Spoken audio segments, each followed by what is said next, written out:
പുതിയ ഈ പിണറായി വിജയന്റെ വീടിന്റെ മുന്നിൽ പുതിയൊരു ഫ്ലെക്സ് തിരുവനന്തപുരം CPM ജില്ലാ കമ്മിറ്റി കൊണ്ടുവച്ചിട്ടുണ്ട്. ഇതിലും വലിയ വേട്ടയാടലുകൾ കണ്ടതാണ് എന്ന ഫ്ലെക്സാണ് ഇപ്പോൾ ഈ ഒരു ED റെയ്ഡിന് തൊട്ട് പിന്നാലെ കൊണ്ടുവച്ചിരിക്കുന്നത്. അപ്പോൾ രാഷ്ട്രീയമായി CPM അതിനെ പ്രതിരോധിക്കാൻ ഇറങ്ങിയിരിക്കുന്നു. അതിനൊപ്പം തന്നെ പക്ഷേ CPM പ്രവർത്തകരുടെ ഭാഗത്ത് നിന്ന് കൈവിട്ട ഒരു നീക്കം ഉണ്ടായത് ED ഉദ്യോഗസ്ഥർക്കെതിരെ നടന്ന ആക്രമണമാണ്. അത് കൈവിട്ട കളിയായിരുന്നു. ED ഉദ്യോഗസ്ഥർ 2 വാഹനങ്ങളിൽ 2 കാറുകളിലായിരുന്നു. ആ 2 കാറും അടിച്ച് തകർത്തു.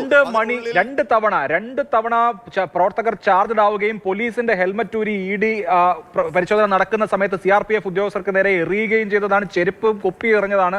ആകെ 8 CRPF ഉദ്യോഗസ്ഥരെ ഉണ്ടായിരുന്നുള്ളൂ എന്നാണ് ഞാൻ മനസ്സിലാക്കുന്നത്. 4 വനിതകളടക്കം 8 CRPF ഉദ്യോഗസ്ഥർ. അപ്പോൾ അവർക്ക് സുരക്ഷ ഒരുക്കേണ്ട ഈ പുറത്തെ അന്തരീക്ഷം വലിയ തോതിൽ ചാർജ്ഡ് ആവുമ്പോൾ അതനുസരിച്ച് മുൻകരുതലെടുത്തത് നേരിടേണ്ട ഒരു സാഹചര്യം അവിടെ ഉണ്ടായിരുന്നല്ലോ.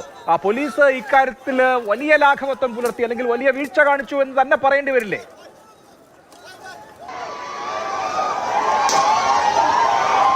തീർച്ചയായിട്ടും ഞങ്ങളതിന് ദൃക്സാക്ഷികളാണ്. കാരണം ഞാനൊക്കെ രാവിലെ മുതൽ തന്നെ ഇത് റിപ്പോർട്ട് ചെയ്തുകൊണ്ടിരിക്കുകയാണ്. അപ്പോൾ ഇവിടെ എന്താണ് CPM പ്രവർത്തകരുടെ വൈകാരികമായ ഒരു പ്രതികരണം എന്നുള്ളത് നമ്മൾ കണ്ടതാണ്. അപ്പോൾ നമ്മൾ ഇവിടെ പോലീസ് ഉദ്യോഗസ്ഥരോട് ചോദിക്കുന്നുണ്ട് കൂടുതൽ ഫോഴ്സ് വരുമോ എന്നൊക്കെ. അപ്പോൾ ഇവിടെ ഡ്യൂട്ടിയിലുണ്ടായിരുന്ന ഉദ്യോഗസ്ഥർ, ചുമതലയുണ്ടായിരുന്ന ഉദ്യോഗസ്ഥർ മുകളിലേക്ക് ഉദ്യോഗസ്ഥരെ വിളിച്ചിട്ട് കൂടുതൽ സംവിധാനം വേണമെന്നൊക്കെ ആവശ്യപ്പെടുന്നതൊക്കെ നമ്മൾ കണ്ടു. ആ സമയത്ത് ഞാൻ വാർത്തയും നൽകിയിരുന്നു, വലിയ സന്നാഹം ഇവിടം കേന്ദ്രീകരിച്ച് ഒരുക്കുന്നു എന്നുള്ളത്. പക്ഷേ ഒരു സന്നാഹവും വന്നില്ല.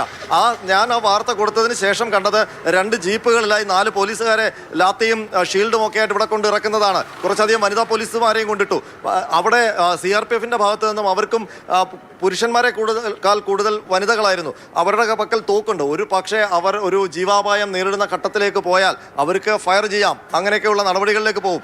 അത്തരം നടപടികളിലേക്ക് പോകാതെ ആ വാഹനം ആ ഡ്രൈവർമാർ ഓടിച്ച് അവിടെ നിന്ന് മാറ്റിയത് കൊണ്ടാണ് അത്തരം ജീവാപായങ്ങളൊന്നും സംഭവിക്കാതെ പോയത്.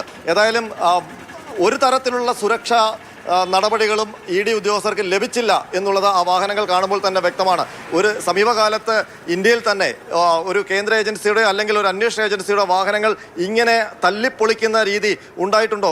കുറേ നാൾ മുമ്പ് ബംഗാളിലൊക്കെ അത്തരം സന്ദർഭങ്ങൾ ഉണ്ടായിട്ടുണ്ട്. പക്ഷേ മറ്റ് സ്റ്റേറ്റുകളിലൊന്നും അത്തരം സന്ദർഭങ്ങൾ ഉണ്ടായിട്ടില്ല. അപ്പോൾ ഈ വന്ന ഉദ്യോഗസ്ഥർക്ക് പുറത്തേക്ക് ഇറങ്ങണമെങ്കിൽ